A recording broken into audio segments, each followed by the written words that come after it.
સૌ પ્રથમ સૌને જય જય શ્રી રામ.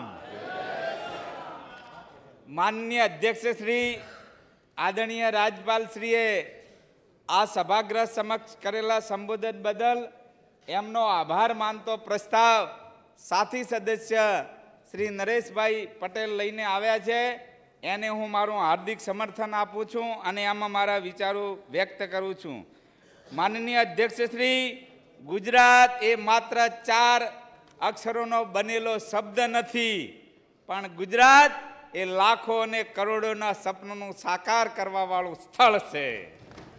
માન્ય અધ્યક્ષ શ્રી, રામરાજ્યની કલ્પના સાથે આ દેશમાં શરૂ થયેલી આઝાદીની લડાઈ, એ આઝાદીની લડાઈ વખતે પણ દેશનું નેતૃત્વ ગુજરાતના 2 મહાન સપૂત પૂજ્ય મહાત્મા ગાંધી અને સરદાર સાહેબ કરતા હતા. અને આજે આઝાદીના 75 વર્ષ પછી સ્વરાજને સુરાજમાં ફેરવવા માટેનું, સ્વરાજને રામરાજ્ય ફેરવવા માટેનું દેશમાં જે કાર્ય ચાલી રહ્યું છે, એનું નેતૃત્વ પણ 2 ગુજરાતીઓ, આપણા નરેન્દ્રભાઈ મોદી સાહેબ અને આપણા અમિતભાઈ શાહ સાહેબ કરી રહ્યા છે. અને આ બંને ગુજરાતના સપૂતો આપણી આજ વિધાનસભાના સદસ્ય હતા. જે વિધાનસભાના આજે આપણે સૌ સદસ્ય છીએ, એનું મને ગૌરવ છે, એનું સમગ્ર ગુજરાતની જનતાને ગૌરવ હોવું જોઈએ. આદરણીય અધ્યક્ષ શ્રી, 1947માં આપણે આઝાદ થયા. એ આઝાદી વખતથી દેશમાં કેટલીક મોટી સમસ્યાઓ, મોટા પ્રશ્નો હતા. જેવા કે કાશ્મીરમાં 370મી કલમ, અયોધ્યામાં રામ મંદિરનો પ્રશ્ન, દેશમાં ગરીબીનો પ્રશ્ન, નિરક્ષરતા અને બેરોજગારીનો પ્રશ્ન, પાણીનો પ્રશ્ન, ગંદકીનો પ્રશ્ન, આ બધા જ પ્રશ્નો આઝાદી વખતે આપણને વારસામાં મળ્યા હતા. અને આ બધા જ સમસ્યાઓનું નિરાકરણ કરવા માટે કેન્દ્રની નરેન્દ્રભાઈ મોદી સાહેબના નેતૃત્વવાળી ભારતીય જનતા પાર્ટીની સરકાર અને ગુજરાતમાં મૃદુ પણ મક્કમ મુખ્યમંત્રી આદરણીય ભૂપેન્દ્રભાઈ પટેલ સાહેબના નેતૃત્વવાળી આ સરકાર એ ભગીરથ પ્રયત્ન કરી રહી છે. આદરણીય અધ્યક્ષ શ્રી, કાશ્મીરમાં 370મી કલમ એ આઝાદી વખતે દાખલ થઈ હતી, કામ ચલાઉ હતી, પણ ભૂતકાળની સરકારોમાં ઈચ્છા શક્તિના અભાવના કારણે એ લાંબો સમય સુધી ચાલુ રહી. જેના કારણે કાશ્મીરની અંદર આતંકવાદ ફાલો ફૂલ્યો અને સેંકડો લોકો એ આતંકવાદનો ભોગ બન્યા. આદરણીય અધ્યક્ષ શ્રી, જનસંઘના આદ્ય સ્થાપક ડોક્ટર શ્યામા પ્રસાદ મુખર્જીએ નારો આપ્યો હતો, એક દેશમાં 2 નિશાન, 2 વિધાન और 2 प्रधान, नहीं चलेगा, नहीं चलेगा. ડોક્ટર શ્યામા પ્રસાદ મુખર્જી એ કાશ્મીર માટે શહીદી વોરી એ મહામાનવને હું શ્રદ્ધાપૂર્વક વંદન કરું છું. માનનીય અધ્યક્ષ શ્રી, મા ભારતીનું સંતાન, દેશના યશસ્વી વડાપ્રધાન આપણા નરેન્દ્રભાઈની દૃઢ ઈચ્છા શક્તિ અને કેન્દ્રીય ગૃહમંત્રી આપણા અમિતભાઈ શાહ સાહેબને લોખંડી મનોબળના કારણે આ કાશ્મીરમાંથી આઝાદીના 72 વર્ષ પછી 370મી કલમ નાબૂદ થઈ અને જમ્મુ કાશ્મીર એ ભારતનું અભિન્ન અંગ બન્યું. સરદાર સાહેબનું અખંડ ભારતનું અધૂરું સપનું પૂરું થયું. જહાં હુએ શહીદ મુખર્જી, वो काश्मीर हमारा है, ये नारो सार्थक बनो. आ तो मोदी है तो मुमकिन है.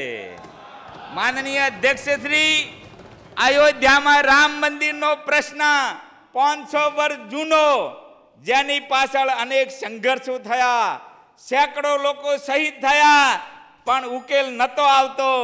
પણ રામની ભક્તિ અને દેશવાસીઓની શક્તિથી મોદી સાહેબની સરકારે કાયદાની મર્યાદામાં રહી અને અયોધ્યાનો પ્રશ્ન ઉકેલી દીધો। માન્ય કેસાજી આપનું વક્તવ્ય પૂરું થાય છે। માન્ય સભ્ય શ્રી અમિતભાઈ 15 મિનિટ હે 15 મિનિટ ચાલુ રાખો। ચાલુ કાયદાની મર્યાદામાં રહી ઉકેલી દીધો।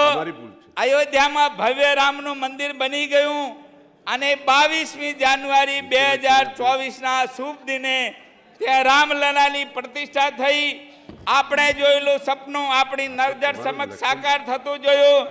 જય શ્રી રામના નારા સાથે આખું વિશ્વ નાચી ઉઠ્યું। સાંસ્કૃતિક રાષ્ટ્રવાદનો સૂર્યોદય થયો। નવા યુગનો પ્રારંભ થયો। આ નવા યુગની આ ગ્રહને અને આ ગૃહના માધ્યમથી ગુજરાતની જનતાને મારા તરફથી શુભેચ્છાઓ પાઠવું છું। આદરણીય અધ્યક્ષ શ્રી, આપણા ધર્મશાસ્ત્ર મુજબ જ્યારે અબીલ ગુલાલના છોંટણા થાય અને આકાશમાંથી પુષ્પ વર્ષા થાય ત્યારે સમજવાનું કે રામ રાજ્ય આવી રહ્યું છે અને આ દ્રશ્ય 22મી તારીખે સમગ્ર વિશ્વએ નિહાળ્યું છે। માનનીય અધ્યક્ષ શ્રી, આ પ્રાણ પ્રતિષ્ઠા વખતે મંદિરના ગર્ભગૃહની અંદર જે 5 દેશના મહાનુભાવો હાજર હતા એ 5 પૈકી 2 આપણા ગુજરાતીઓ, એક આપણા નરેન્દ્રભાઈ મોદી સાહેબ અને બીજા આપણા આનંદીબેન પટેલ સાહેબ, આ બંને પણ આજ ગુજરાત વિધાનસભાના સભ્ય હતા। જે વિધાનસભાના આજે આપણે સભ્યો છે એ આપણા સૌનું અહોભાગ્ય છે। માન્ય અધ્યક્ષ શ્રી, દેશમાં ગરીબીની સમસ્યા એ આઝાદી વખતની સમસ્યા હતી। ભૂતકાળની સરકારોમાં ગરીબી નાબૂદીના નારા લાગ્યા પણ કોઈ નક્કર કામ ના થયું। ગરીબોનો માત્ર વોટ બેંક તરીકે ઉપયોગ થયો। ગરીબો એ અમારા માટે વોટ બેંક નથી, ગરીબો એ અમારા માટે દરિદ્ર નારાયણ છે। જે ભાવનાથી અમે ભગવાનની ભક્તિ કરીએ છીએ એ ભાવનાથી અમે ગરીબોનું કામ કરીએ છીએ। માનનીય અધ્યક્ષ શ્રી, સત્તા એ અમારું અંતિમ લક્ષ્ય નથી, સિંહાસન હમારા અંતિમ લક્ષ્ય નહીં है, પરંતુ સત્તાને સેવાનું માધ્યમ બનાવી છેવાડાનો માનવીનો વિકાસ થાય, આઝાદીના ફળ છેવાડાના માનવી સુધી પહોંચે એ અમારું લક્ષ્ય છે। ન ધરા સુધી ન ગગન સુધી મારે જાવું છે છેવાડાના માનવી સુધી। અને आओ जलाए दीप वहां जहां अभी भी अंधेरा है। सुनो साथियों, माना कि अंधेरा घना था मगर दिया जलाना कहां मना था। माननीय अध्यक्ष श्री, विकसित भारत संकल्प यात्रा द्वारा गुजरातना गामो गाम फरीने घेर घेर आमंत्रण आपीने वंचितो सुधी सरकारनी योजनाओ पहोंचाडवानुं भगीरथ कार्य गुजरात सरकारे कर्युं छे। ए बदल गुजरातना मुख्यमंत्री अने सरकारने सलाम करूं छुं। मान्य अध्यक्ष श्री, दरिद्र नारायणना आशीर्वादथी गई विधानसभानी चूंटणीमां अमे 156 धारासभ्यो અહીં બેઠા છીએ અને એમના જ આશીર્વાદથી 2024ની લોકસભાની ચૂંટણીની અંદર આપણા નરેન્દ્રભાઈ મોદી સાહેબ ત્રીજી વખત દેશના વડાપ્રધાન બની અને હેટ્રિક કરશે એમાં શંકાને કોઈ સ્થાન નથી। માન્ય અધ્યક્ષ શ્રી, અને ગરીબી હટાવવાનો નારો લગાવનારાઓની હાલત એક વાંધે ત્યાં તેલ તૂટે એવી થઈ છે। હજી સમજે તો હારું, नहीं तो अंजाम वही होगा जो मंजूरे राम को होता है। माननीय अध्यक्ष श्री, शिक्षण 21મી સદી એ શિક્ષણની સદી છે, જ્ઞાનની સદી છે। શિક્ષણથી જ ગરીબી નાબૂદ થઈ શકે, શિક્ષણથી જ સમૃદ્ધિ આવી શકે, શિક્ષણથી જ બેરોજગારી નાબૂદ થઈ શકે। શિક્ષણ એ જ શક્તિ છે, ગરીબી સામે લડવાનો રામબાણ શિક્ષણ છે।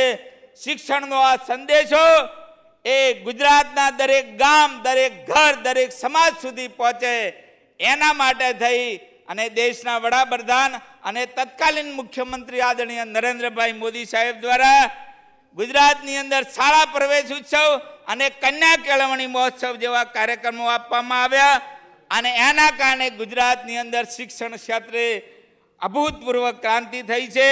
માનનીય અધ્યક્ષ શ્રી, રાજ્યમાં થયેલા ઝડપી ઝડપી આર્થિક અને સામાજિક વિકાસના કારણે રોજગારીની વિપુલ તકોનું સર્જન થયું છે. સ્ટાર્ટઅપ જેવા કાર્યક્રમોના લીધે નોકરી શોધતો યુવાન આજે નોકરી આપતો થયો છે. યુવા ધનને રોજગારી આપવામાં ગુજરાત એ દેશનું પ્રથમ રાજ્ય બન્યું છે. માનનીય અધ્યક્ષશ્રી, પાણી માટે ગુજરાત સરકારે ભગીરથ પ્રયત્ન કર્યા છે. કહેવાય છે કે પ્રજાના કલ્યાણ માટે ભગીરથજીએ તપ કર્યું તો ગંગાજીએ પ્રગટ થવું પડ્યું હતું. એમ પણ કહેવાય છે કે ગંગાજીમાં નાહવાથી જિંદગીના બધા પાપ ધોરાઈ જાય, પણ નર્મદાજીના દર્શન કરવાથી જિંદગીના બધા પાપ ધોરાઈ જાય. આવી પવિત્ર નર્મદા યોજના એ તત્કાલીન મુખ્યમંત્રી અને દેશના વડાપ્રધાનના ભગીરથ પ્રયત્નોના કારણે સાકાર થઈ. નર્મદા યોજના સાકાર બનતા કચ્છ, સૌરાષ્ટ્ર અને અમારી ઉત્તર ગુજરાતની સૂકી બળ ધરતી સુધી નર્મદાના પાણી પહોંચ્યા છે. માન્ય અધ્યક્ષશ્રી, નર્મદાના પાણીના લાભથી વંચિત બનાસકાંઠા જિલ્લાના થરાદ, ધાનેરા, દિયોદર, લાખણી, ડીસા અને કોંકરેજ તાલુકા માટે રાજ્ય સરકારે તાજેતરમાં 2 નવી પાઇપલાઇનો મંજૂર કરી છે. એ બદલ રાજ્યના મુખ્યમંત્રી અને રાજ્ય સરકારને એ વિસ્તારની જનતા વતી અભિનંદન આપું છું, એમનો આભાર માનું છું. માનનીય અધ્યક્ષશ્રી, પાણીની કાયમી સમસ્યાના ઉકેલ માટે નર્મદા મુખ્ય કેનાલ આધારિત કડાણા ડેમથી બનાસકાંઠાના છેવાડાના વિસ્તાર સુધી સુજલામ સુફલામ કેનાલનું આયોજન કરવામાં આવ્યું છે. માન્ય અધ્યક્ષશ્રી, સુજલામ સુફલામ કેનાલમાં પાણી એની પૂર્ણ ક્ષમતા સાથે વહે એના માટે જરૂરી સુધારા કરવાનો રાજ્ય સરકારે નિર્ણય કર્યો છે. એ નિર્ણય બદલ પણ ઉત્તર ગુજરાતના ખેડૂતો વતી આ સરકારને હું અભિનંદન આપું છું અને આભાર પણ માનું છું. માન્ય અધ્યક્ષશ્રી, કોંકરેજ તાલુકાના બુકોલી ગામે પૂરમાં જે સાયફન તૂટી ગયું હતું એ સાયફન રિપેરિંગનું કામ અત્યારે ચાલે છે અને આગામી ચોમાસા પહેલા એ કામ પૂરું કરવાનો પ્રયત્ન સિંચાઈ વિભાગ કરી રહ્યો છે. એ બદલ સિંચાઈ વિભાગને અભિનંદન આપું છું. માનનીય અધ્યક્ષશ્રી, મારા 14 દિયોદર વિધાનસભા મત વિસ્તારના 14 ગામ જે નર્મદા મુખ્ય કેનાલથી પશ્ચિમ ભાગમાં એનો વિસ્તાર હતો પણ કમાન્ડ એરિયામાં નહોતા. આ 14 ગામોને નર્મદા યોજનાનું પાણી પૂરું પાડવા માટે સરકારે તાજેતરમાં જે યોજનાને સૈદ્ધાંતિક મંજૂરી આપી છે એ બદલ મારા વિસ્તારની જનતા વતી સરકારનો આભાર માનું છું. માન્ય અધ્યક્ષશ્રી, ગંદકીની સમસ્યા આઝાદી પહેલાની સમસ્યા છે. મહાત્મા ગાંધીજીએ પણ સ્વચ્છતા તે પ્રભુતાનું સૂત્ર આપ્યું હતું. પહેલું સુખ તે જાતે નર્યા.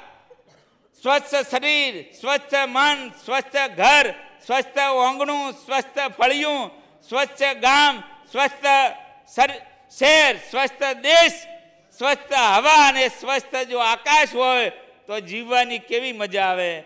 પૃથ્વી પર જાણે સ્વર્ગ ઉતર્યું હોય એવું આપણને લાગે. સ્વચ્છતા તે પ્રભુતા, સ્વચ્છતા તે સુંદરતા, સ્વચ્છતા તે પવિત્રતા. માન્ય અધ્યક્ષશ્રી, સ્વચ્છતા એટલે શરીરની સફાઈ, વસ્ત્રોની સ્વચ્છતા, મન તેમજ દ્રષ્ટિની પવિત્રતા, ઘર, રસ્તા, મકાનો, શેરીઓ, સડકો, પર્યટન સ્થળો, જાહેર સ્થળો, સરકારી ઇમારતો, પર્યાવરણ અને પાણી આ બધું જ સ્વચ્છ રાખવું. માન્ય અધ્યક્ષશ્રી, આપણા યશસ્વી વડાપ્રધાન શ્રી મોદી સાહેબ દ્વારા ગંદકી ભારત છોડોનો નારો આપવામાં આવ્યો. ના ગંદકી કરેંગે ના કરને દેંગે નો મંત્ર આપવામાં આવ્યો. મોદી સાહેબ ખુદે મંદિરો, માર્ગો, પોલીસ સ્ટેશનો ખાતે સ્વચ્છતા અભિયાનની શરૂઆત કરી. ગંદકી સાફ કરવા સાવરણો હાથમાં ઉપાડી અને ભારત સ્વચ્છ અભિયાન દ્વારા દેશને આહવાન કર્યું. માન્ય અધ્યક્ષશ્રી, અયોધ્યામાં રામલલાના પ્રતિષ્ઠા નિમિત્તે 14 તારીખથી 22 તારીખ સુધી દેશમાં ખાસ સ્વચ્છતા અભિયાન ચલાવવામાં આવ્યું. દેશના તમામ ધાર્મિક સ્થળોની સફાઈ કરવામાં આવી. શેરી વળાવી સજ કરું વાલા ઘરે આવો ને, આ ભાવનાથી લોકોએ આ સ્વચ્છતા અભિયાનને સફળ બનાવ્યું. દરેક શહેર અને દરેક ગામ અયોધ્યા ધામ બન્યા. દરેકના દિલમાં રામ બિરાજમાન થયા. અયોધ્યામાં રામ નો રાજ્યાભિષેક થયો. કેસાજી, આપનું રાષ્ટ્રમાં એક જ મિનિટ, રાષ્ટ્રમાં રાષ્ટ્ર સંસ્કૃતિ રાષ્ટ્રવાદનો ઉદય થયો. આ નવા યુગનો પ્રારંભ થયો. આ યુગની સૌને હાર્દિક શુભેચ્છાઓ. ભારત માતા કી જય. જય જય ગરવી ગુજરાત. જય જય શ્રી રામ. આ પ્રસ્તાવને હું સમર્થન આપી મારી વાત